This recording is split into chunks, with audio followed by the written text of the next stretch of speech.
Vamos a comunicar nuevamente con nuestro móvil, que como te contamos está en las zonas del Congreso, ahí más precisamente en la confitería El Molino. Y ahí está él, para tomarse un cafecito, seguro. ¡Hola, Willy! Hola, Willy. Hola, Dani, ¿cómo estás? Bueno, el cafecito tendrá que esperar, pero te traje un lugar histórico donde vas a tomar un café con mucha, pero mucha historia, donde muchos artistas han tomado café. Exacto. Artistas consagrados, reconocidos. Este es el salón principal del Molino, que está en su etapa final de restauración. Yo creo que es esto, la verdad que hay muchísima historia acá adentro, materiales históricos, pero para dar más detalles de esto estamos con Ricardo, que es el secretario a ver, ayúdame con el cargo, secretario técnico de la administrativo de la Comisión del Molino, exactamente. Bueno, pero al fin y al cabo sos el que nos va a ayudar a recorrer un poquito estas obras y a entender por qué es tan emblemática la confitería del Molino. Contame un poco primero esto. ¿Cómo estás? Bueno, primero, muchas gracias por la presencia, porque la verdad que es importante para nosotros poder mostrar que seguimos avanzando. El Molino es importante porque es parte de la historia cultural, parte de la historia política, parte de la historia de la música de Argentina, más que de Buenos Aires. Es un edificio emblemático que fue de los primeros de este tipo de construcción, del Art Nouveau en Buenos Aires. ¿Año más o menos? En 1906. Se inició la construcción y se inauguró en 1916. Esta es una confitería que se trasladó desde la calle Rodríguez Peña, cuando se hizo la apertura de la Avenida de Mayo para terminar de construir el Congreso, que es del mismo año, de 1916. Los dueños de la confitería del Molino, de una panadería que no se llamaba exactamente igual, pero que estaba en Rodríguez Peña, se trasladaron a esta esquina, iniciando lo que fue la primera construcción, que era una construcción de 3 pisos. A posteriori se le fueron agregando los otros 2 pisos para hacer este conjunto que tiene 5 pisos más la cúpula y la torre que todo el mundo conoce. O sea que es un edificio que se fue construyendo, digamos, de parte. Está constituido por 3 distintos edificios que terminan constituyendo la confitería del Molino. Y es emblemático porque por este edificio pasaron los próceres de la época, de los próceres de la política, desde Alfredo Palacio. Eso, tirame algunos nombres, ¿sabes? Y digo, en el inicio Alfredo Palacio, Carlos Gardel, Lisandro de la Torre, Irineo Leguizamo, que era el amigo íntimo de Carlos Gardel y que dio origen a uno de los postres, el postre emblemático de la confitería, que era el postre de Leguizamo, que Gardel lo hace preparar en honor a su amigo. Y además porque fue un ícono de la cultura gastronómica en Argentina, digamos. Era tradicional que para las fiestas la gente viniera, además de disfrutar del día a día, viniera a comprar los pan dulces y las reposterías del Molino.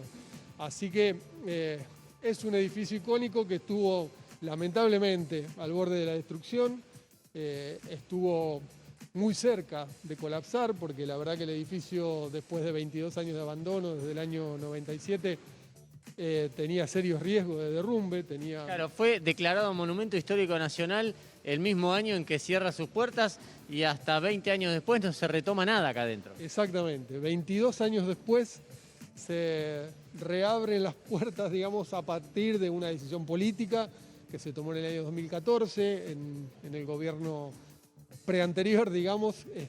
Perdón, te voy interrumpiendo para sumar cosas.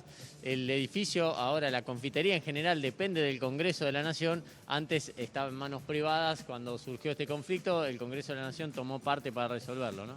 Exactamente. El Congreso, a través de una ley de expropiación, expropia la propiedad y la transfiere a propiedad del Congreso de la Nación. O sea, este edificio hoy es propiedad de las 2 cámaras legislativas, del Congreso en su conjunto. Y está administrado por una comisión administradora que tiene la tarea ciclópea de llevar adelante el proceso de recuperación, de restauración y de puesta en funcionamiento nuevamente del edificio. De la cual vos sos secretario técnico administrativo. Exactamente, desde el inicio, desde el 2 de julio del 2018, fue el día que, como digo, nos dieron la llave de la puerta, porque ingresamos ese día.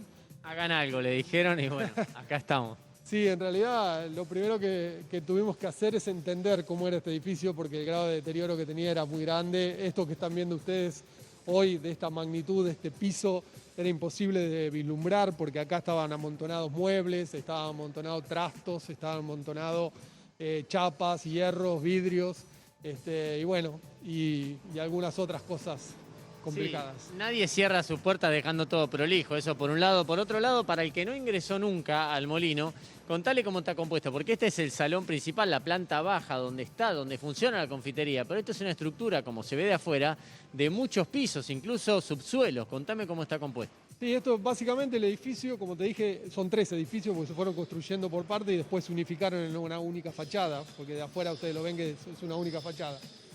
Pero básicamente, digamos, la composición del edificio es la planta baja era la zona de venta, la confitería y la zona de venta. Esta donde estamos ahora. Esta donde estamos ahora. Hacia abajo hay 3 subsuelos. El primer subsuelo era la fábrica, para decirlo de alguna manera. Ahí están los hornos que todavía existen, son los hornos viejos que originalmente eran de leña y después fueron a gas. Esa era la zona de producción. El segundo subsuelo era una zona de acopio. Y el tercer subsuelo era una zona que hay diversas versiones, pero aparentemente era la zona donde estaban tanques, se guardaba leña y demás. Hacia arriba, el primer piso es el salón tradicional que ha aparecido en muchos videos. Por esa escalera que está enfocando ahora el camarógrafo se bajaba desde ese salón principal, que era el salón de fiestas. Era el salón emblemático que está compuesto de 2 salones, uno que da hacia la calle Rivadavia, que era el salón fumador, y el salón central que está justamente arriba de esta confitería. Y de ahí hacia arriba eran departamentos de renta. En realidad el edificio tiene 5 pisos, en algunos pisos está compuesto de 2 departamentos y en otros pisos de 3 departamentos. Pero eso era toda la parte que eran departamentos de renta y por lo tanto estaban alquilados y en manos de distintas personas que a veces han provocado sobre distintos niveles de mantenimiento sobre el edificio, ¿no? Claro, y no son solamente 3 subsuelos y 5 pisos, porque están hechos de materiales increíbles. Contame un poco vos, los vitrales, contame qué significa tener vitrales en un edificio, estas columnas. Sí, el edificio, como te decía, es quizás el primer edificio junto con la Galería Pacífico característico del Art Nouveau en Argentina. Pero más allá de eso, es un edificio que se fue construyendo con distintos materiales, aparentemente porque el propietario original tenía un vínculo con un hermano en Europa, en Italia, y él era el que le proveía distintos tipos de materiales. Entonces, a veces también el edificio es un poco ecléctico, digamos, conjuga estilos distintos. Los vitrales que tiene, bueno, son inconmensurables. Esto que ven acá ustedes son una cantidad de metros cuadrados de vitrales, pero toda la marquesina externa tenía un vitral en la cara inferior. Los salones del primer piso y los departamentos, sobre todo los de la calle Callao, tienen vitrales en muchos de sus espacios. Los vitrales, para el que no conoce, son esos vidrios que tienen intervenciones que no son vidrios comunes, son, como digo, vidrios con distintas intervenciones que son muy difíciles de realizar. De hecho, ya no se hace prácticamente. Claro, en realidad es una pintura hecha con vidrios templados y cosidos con distinta coloración. En este espacio, como pueden ver, en general son cosas que tienen que ver con el Quijote de la Mancha. La historia de la época. Quizás con el molino, aunque tampoco nunca se supo si eso era una vinculación directa, digamos. Pero bueno, podría colegirse que sí, que responde a la famosa parábola de los molinos del Quijote de la Mancha.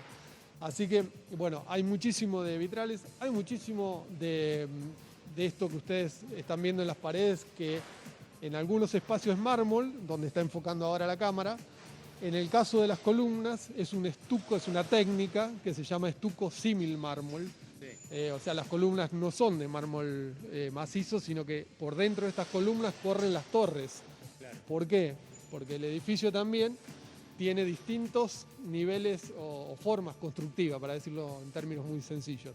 Hay una parte del edificio, que es la que está enfocando exactamente ahora el camarógrafo, que está construida con bases de hierro que llegan hasta los pisos superiores y con bovedilla. O sea, no existe el hormigón, porque era una época que todavía no existía el hormigón. Entonces, por dentro de estas columnas pasan esas grandes columnas de hierro que soportan el edificio. Bien, en un ratito vamos a seguir, pero quería cerrar esta primera parte, Dani, con este contraste. Mirá, vení, cabre un segundo para acá. Ahí tenés la diferencia de un vitral, de alguna manera más parecido a como encontraron la confitería del Molino, y a la derecha tenés un vitral reconstruido, porque también se hizo un trabajo de reconstrucción sobre los vitrales. Así que así como esta reconstrucción se fueron realizando en los distintos pisos, en los distintos sectores. Está en su etapa final esta planta baja, pero te voy a mostrar otros pisos también que están en restauración y que tienen también proyectadas distintas fechas como para su reapertura, digamos.